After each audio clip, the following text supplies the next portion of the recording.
Hello and good evening. I'm Melisa Idris. Welcome to Consider This. This is the show where we want you to consider and then reconsider what you know of the news of the day. For years now, there's been calls to establish a media council in Malaysia, one that promises to enhance media professionalism, safeguard press freedom, and uphold ethical standards. However, despite the repeated proposals and discussions, progress on this crucial initiative remain elusive. So, will there be significant progress on the establishment of a long-awaited media council in Malaysia? Let's ask Zaharom Nain. He's Professor of Media and Communication Studies at University of Nottingham, Malaysia, where he's also the Director of the Centre for the Study of Communications and Culture. Zaharom, thank you so much for joining me on the show today. As I understand it, you are a member of the Pro Tem Committee of the Malaysian Media Council. I'm wondering if you could begin our conversation today by sharing what you believe should be the primary responsibilities of the Media Council. Hi, Melisa. Nice to be here again. The responsibilities, we've listed them out in the proposal. The main one would be providing a code of conduct for media personnel. And there are a few good ones. I mean, what I feel are good ones. That code of conduct is important, and that leads to maintaining the highest ethical standards and responsible journalism in many ways. Yeah. And underlying all that is another attempt to work towards self-regulating the media, given the fast-changing media environment now. Yeah, so this notion of self-regulation is important because we feel media personnel, professionals, those members proposed for the Media Council are mature enough, are professional enough to self-regulate. I mean, this is an argument that's been put across for a long time. I was part of all these discussions about 20, 30 years ago, which shows my age, where we talked about self-regulation. At that point in time, the government insisted that the government would play an important role in regulating. Yeah, so our argument was that we don't need another level of controls by the state. Yeah, the whole idea is to make ourselves media personnel and those civil society as well be responsible for our actions and essentially adjudicate in areas of controversies. Yeah. Okay. All right. Well, let's dive right into self-regulation because I think that's one of the key areas, right? How would the council ensure that self-regulation strikes that right balance between autonomy but also accountability? Well, one of the elements of the council is that people would need to sign up to be a member of the council, and those members of the media council would then be answerable to the council for their actions in many ways. Yeah, so through that agreement, then they also agree that they will behave accordingly, according to the code of conduct produced by the council. It's right. Voluntary in many ways. Yeah. Okay, could I ask you to maybe paint a picture for us? What would self-regulation look like in practice? Okay, let's say there's a complaint by the public against the industry. Let's say a report, the actions of the industry, series of reports by a newspaper, perhaps, yeah, that there was bias and so on and so forth. Then our job would be essentially to look at these public complaints and to provide a resolution for that disputes. We in a sense, adjudicate independent of external bodies in that sense. Yeah. So that's basically that kind of example I can give right now. Yeah. Okay. All right. Okay. So critics of self-regulation, who are they and what are they worried about if it comes to the Media Council being self-regulatory? Well, one of the main critics would be essentially government servants in government, I feel, because they don't want, most governments, I'm not talking just about the Malaysian government, but most governments do not want to release whatever power they have over the media, because the media plays a very, very essential role, pivotal role in society, yeah, providing images and so on and so forth, and messages. So they are the main critics of the council, because they then say, we lose control of the what we had before. Our reassurance is that the Media Council is supposed to be a professional body, and subsequently, in a sense, a very professional, a body that's run by professionals. Let's put it that way. And given what we've outlined, the self-regulation that we put across is essentially going to make the media environment a much better one, a much more a freer one, and a freer one is one that also has to be very responsible. Yeah. So it's essentially saying that we are the ones who practice this, and we are the ones who know the ins and outs of this. Yeah. So it's not politicians that should be running it, but us. Yeah. So the critics, those critics would be the ones who feel that they need control. Our idea is that too much control leads to mediocrity. Yeah. So yeah.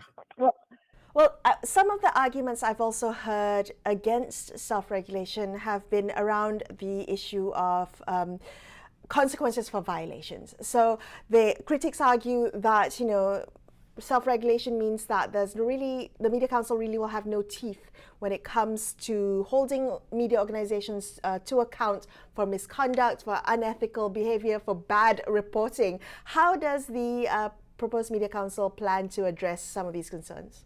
Well, since this is the Media Council is going to be established by an act of Parliament, yeah. So we have legal clout in that sense, yeah. So just as in Indonesia and in the Scandinavian countries, there is clout, because we have an act supporting us in that sense. This is what we've been discussing with the government of the day. We to draw up a bill, to bring it to Parliament, to make it an act, and therefore having the legal aspect of it ironed out. And therefore, no, it's not a matter of not having any clout. If you want to talk about clout, the clout is going to be there once an act of Parliament is established. Yeah. Okay, so talk to me a little bit about the legislation, the bill that's set to go to Parliament. So Fahmi Fazil mentioned that it might be tabled next year. That seems like a really long time away. What is the bill? What is the bill meant to do? You talked about it giving some legal authority to the council, but what kind of legal authority, and how will it be different to ensure that the legislation is not a bad legislation that will restrict media freedom? No, they won't restrict media freedom. It make media, but media freedom is one thing. Media responsibility is another thing altogether, right? So they come together in many ways. So it's about making media more responsible, more open in that sense, yeah, and more conducive to the growth of the nation. Yeah, as it is now, even with the laws that are there, there's so much that's going on that does not indicate it's not so much the law. It's about people not understanding what the good role of the media ought to be. I mean, if you look at TikTok and so on and so forth, right? It's essentially about guidance. It's essentially about education. It's essentially about making people aware, especially media personnel and also the public, aware of our responsibilities in providing news, in providing information, in educating the public. So I think the law is there to say, look, this is a good thing that they're doing. This is supposed to provide them with the backing of the public in many ways, yeah, and because the laws are there for the public, yeah. So at the end of the day, what is being proposed is essentially something that is firstly for journalists and media professionals, but also for the people. It's a public service thing that we're bringing into the media in a big way, I feel. Yeah. Right. Well, you mentioned Indonesia a little bit earlier. You cited Indonesia as an example of the way self-regulating media council might work. What's working in Indonesia that we can emulate? Well, the Indonesian Media Council has evolved over a period of time. I think the latest one is 1999, after the upheavals over there. What it to me, what it sorry, what's successful about it is that it is something that looks at two things at least. Yeah. Responsible journalism, which means responsible journalists, yeah, and two, responsible to the people, not responsible to the state. Often in the kind of many contexts, and I think in Malaysia as well, very often when you talk about responsibility and when you talk about service, you're talking about service to the state, responsibility to the state. Yeah, our argument has always been our responsibility has got to be one to the professionals within the media organizations and the media organizations themselves, and two to the people we are serving, not just not governments of the day, but to the people we are serving, right? So I think that's how it has worked to some extent in the context of Indonesia. And I think to a large extent also in many Scandinavian countries. In Britain, for example, when they talk about the notion of public service, yeah, the notion of public service is essentially that, it's service to the various members of the public, right? Not to the state. In many developing countries, the idea of public service means government service, yeah, and that's something that many of us are very critical against, academics and also professionals. And I think that's the good thing about setting up a media council that's self-regulating. Right. Well, Zara, I know the Pro Tem Committee is impatient for progress, and many members of the media also want to see this happen. I'm sure the public as well. Where are we now, and how do we move forward? Could you give us a sense of what next steps need to happen so that this can eventually be realized? Okay, where are we now? We are it started, I guess, in 2020, the revival of the idea of media council under the then Pakatan Harapan government, yeah? And then it just floundered, it just was pushed aside over the 22 months or so, no, not 22 months, over the months after the Sheraton move, nothing moved. And then when the new unity government came about, we got notice to try and set up the council again, and it's been going very fast. Kudos to Tioni Ching and also Fami, but largely Tio, because she's been at the forefront of this all. She's been trying to push things for us as well. So the next step would be, once we've had the next meeting, hopefully it'll be brought to cabinet first, I feel, and after cabinet approval, to be brought to Parliament and to the two houses, I guess, for it to become law. So, like Fami says, it's next year. We were hoping for the end of this year, but hopefully by next year it should be made law. All things being equal and all governments remaining the way they are. Well, we'll keep a close eye on the progress of that. Thank you for the update. We appreciate your time. Zaharom Nain from the University of Nottingham, Malaysia. We're going to take a very quick break here on Consider This. We'll be back with more. Stay tuned.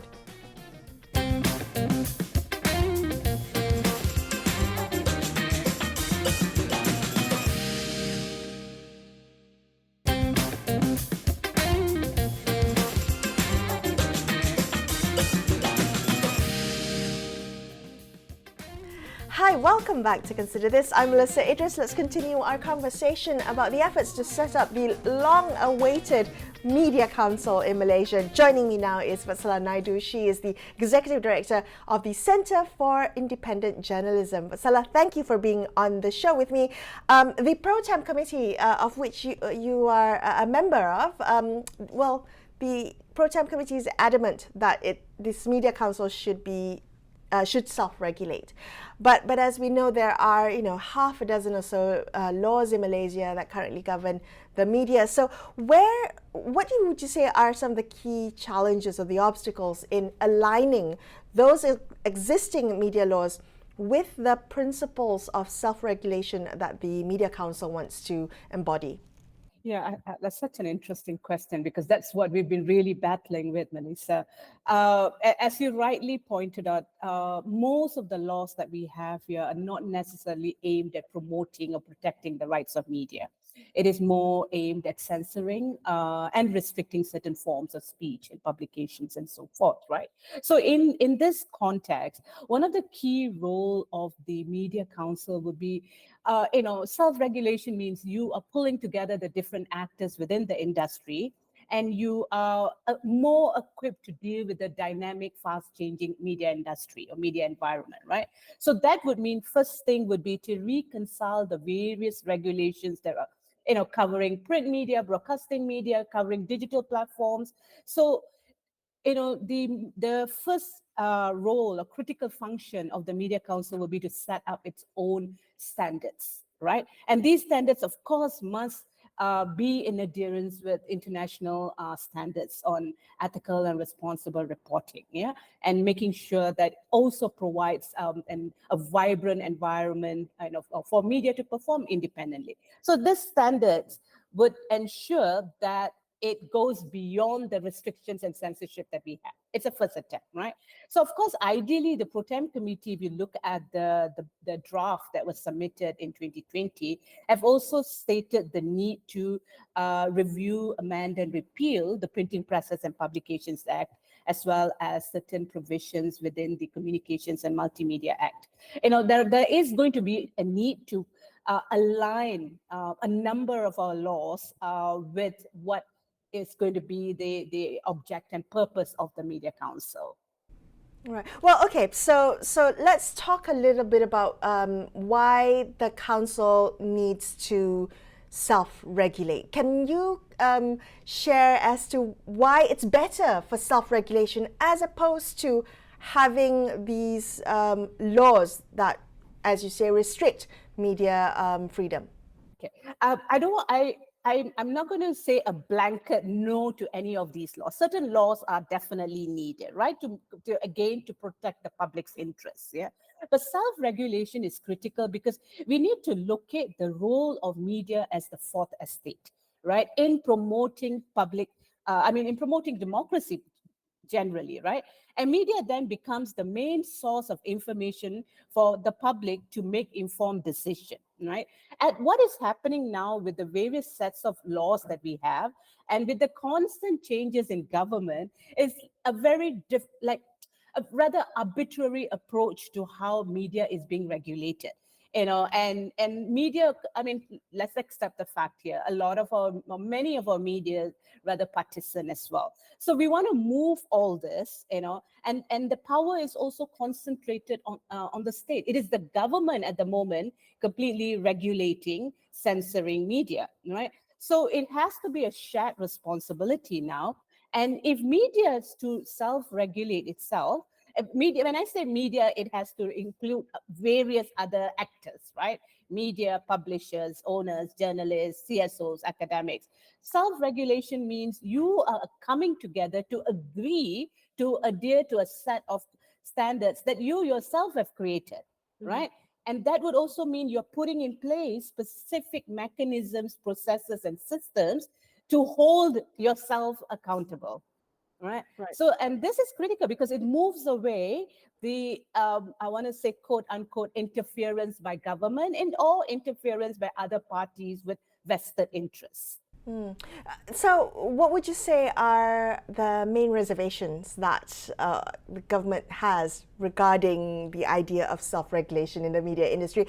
Is there compromise, the middle ground to be found in addressing some of these concerns? We will have to reach some level of compromise, right? Of course, the Pro Tem Committee is like literally pushing the bar as much as we can. We need to set a high threshold, right?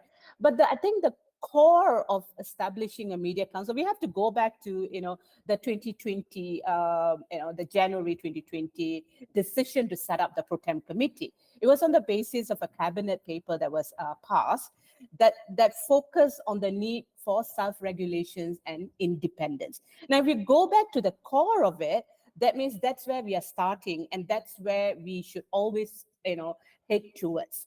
So obviously, there is going to be need to kind of relook at some of the functions, the powers of the Media Council, how much of the power is going to be with the Media Council, and where would all the other, powers with regards to specific laws and policies and prevention measures which will remain within the state.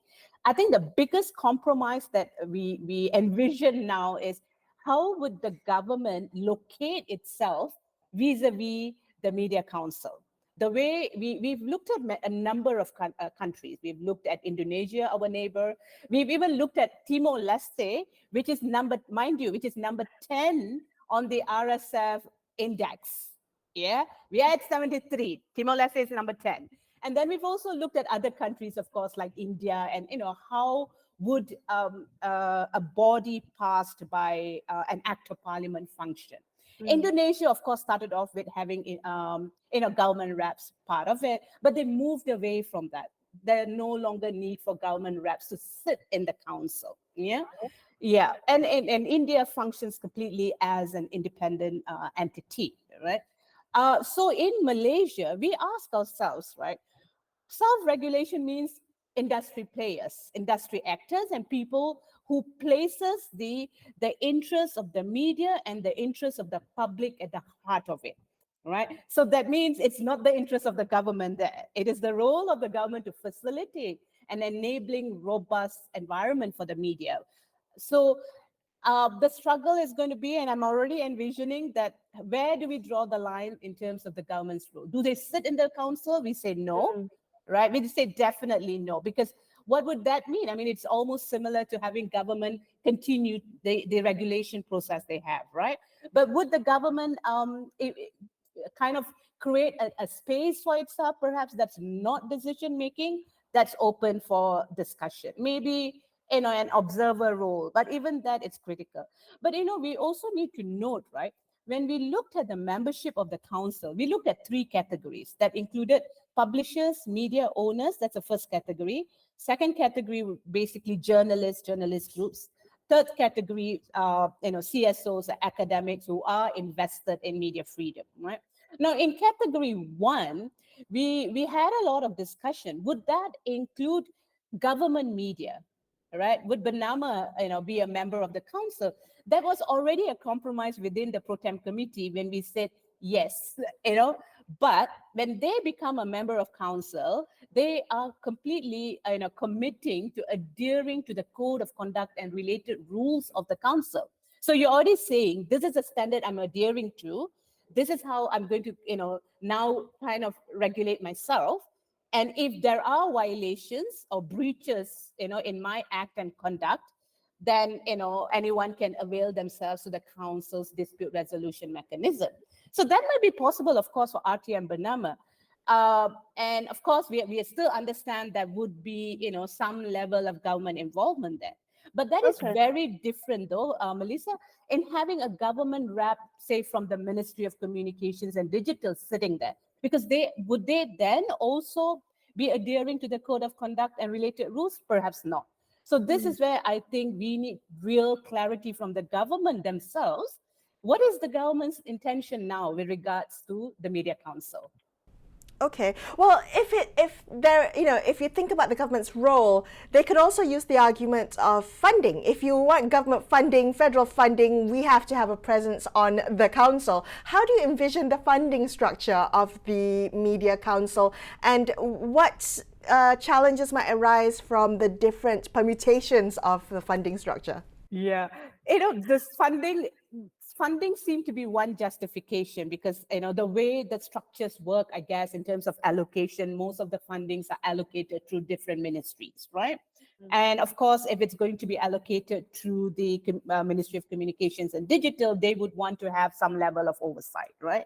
So what we are saying is, again, to consider different models in different countries. India is very unique in itself, right? So the funding does not come through any of the different ministries. It comes directly from the central government.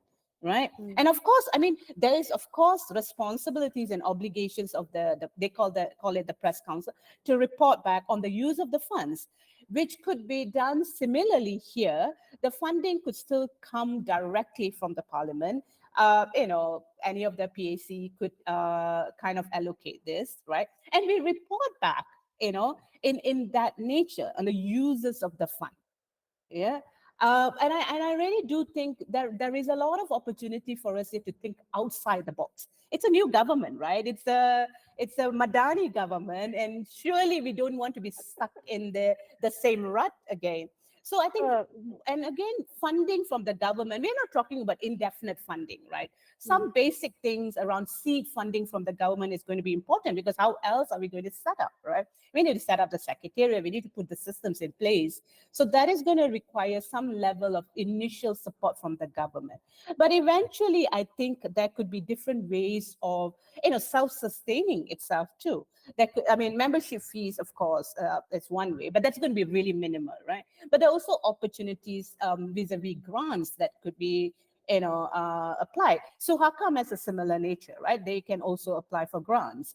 And then maybe even in terms of funding or seed funding from government, there are different ways. I think we need to understand that any funding from government is technically public funding, right? So, looking at what some of the other countries are doing, like Australia, for example, which is perhaps now imposing taxes on social media companies, which are generating advertising revenue using media content, right? News content. So those are things that could be explored, so that the funds of the Media Council could be, added to. So definitely many ways of dealing with this, many approaches that we can think and reimagine this approach.